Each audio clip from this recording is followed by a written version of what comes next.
Bismillahirrahmanirrahim. Assalamualaikum warahmatullahi wabarakatuh. Saya Fauzianas dengan NIM 2024 0101 03023 dari Prodi Manajemen Pendidikan Islam. Di sini saya akan membahas tentang komponen sikap dalam perilaku organisasi. Baik, untuk mengefisienkan waktu, langsung saja slide pertama. Mengapa sikap itu penting?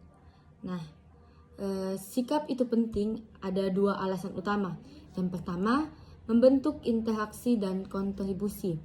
Sikap seseorang akan memengaruhi cara dia berinteraksi dan berkolaborasi dengan rekan kerja. Misalnya, orang yang bersikap terbuka dan positif akan lebih mudah diajak kerjasama sehingga kontribusinya juga lebih nyata bagi organisasi. Kemudian yang kedua itu ada pendorong produktivitas, di mana sikap yang positif mendorong kepuasan kerja. Nah, kalau karyawan puas dengan pekerjaannya, maka produktivitas dan kinerja organisasi juga meningkat. Jadi, sikap bisa menjadi pendorong utama keberhasilan organisasi. Selanjutnya, mari kita pahami apa itu sikap. Nah, sikap adalah pernyataan ekskluatif, bisa berupa penilaian positif atau negatif terhadap sesuatu, seseorang, atau suatu peristiwa. Nah, sikap ini tidak hanya terdiri dari satu unsur, tetapi terbentuk dari tiga komponen utama, yaitu yang pertama ada komponen kognitif, di mana berhubungan dengan pikiran dan keyakinan. Selanjutnya ada komponen afektif, di mana berhubungan dengan perasaan dan emosi. Selanjutnya ada komponen konatif, di mana berhubungan dengan niat atau perilaku.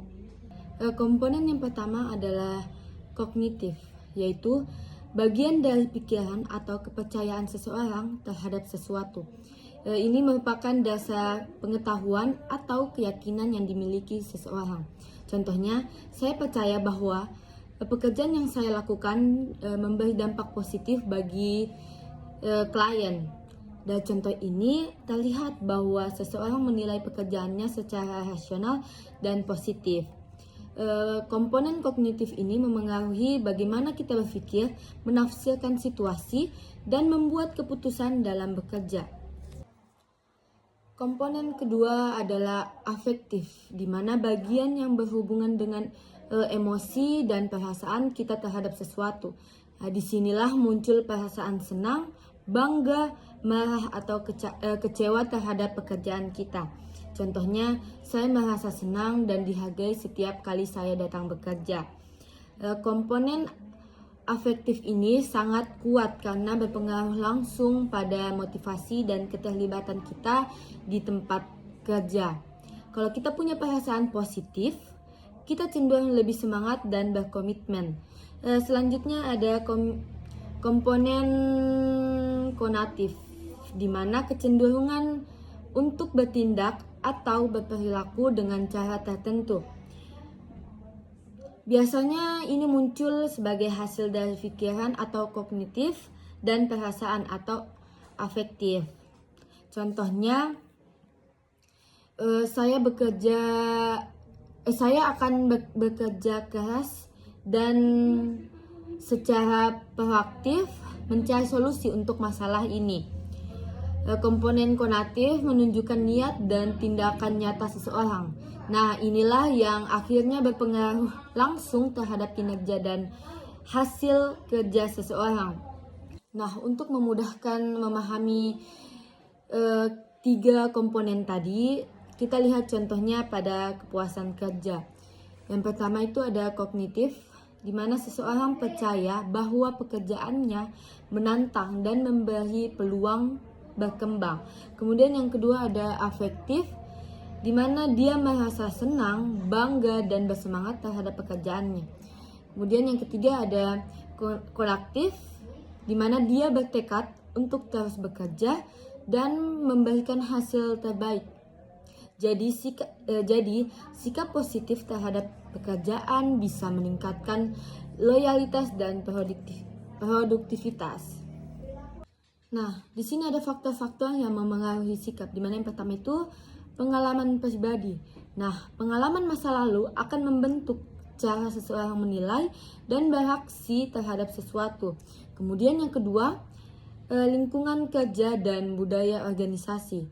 Misalnya, kepemimpinan yang baik dan hubungan kerja yang harmonis bisa menumbuhkan sikap yang positif. Selanjutnya, yang ketiga ada nilai individu, di mana setiap orang punya prinsip hidup yang berbeda. Nilai inilah yang memengaruhi bagaimana ia bersikap di tempat kerja. Kemudian di sini ada dampak sikap terhadap perilaku organisasi. Di mana yang pertama itu ada sikap positif. Nah, sikap positif ini menumbuhkan komitmen, kepuasan kerja, meningkatkan kinerja, serta menurunkan tingkat absensi dan pergantian karyawan. Yang kedua ada sikap negatif, di mana sikap negatif ini bisa menimbulkan konflik, menurunkan semangat kerja, meningkatkan kehadiran, dan bahkan merusak budaya organisasi. Jadi, bisa disimpulkan bahwa sikap positif sangat penting untuk menjaga keharmonisan dan keberhasilan organisasi. Kemudian yang terakhir, sebagai penutup, kita dapat simpulkan bahwa sikap seseorang terdiri dari 3 komponen utama. Yang pertama ada kognitif atau pikiran, kedua afektif atau perasaan, dan yang ketiga itu konatif atau tindakan. Ketiganya itu saling berkaitan dan sangat berpengaruh terhadap perilaku serta kinerja di tempat kerja. Baik, itu saja yang bisa saya bahas. Saya akhiri dan ucapan wabillahi taufiq walhidayah. Wassalamualaikum warahmatullahi wabarakatuh.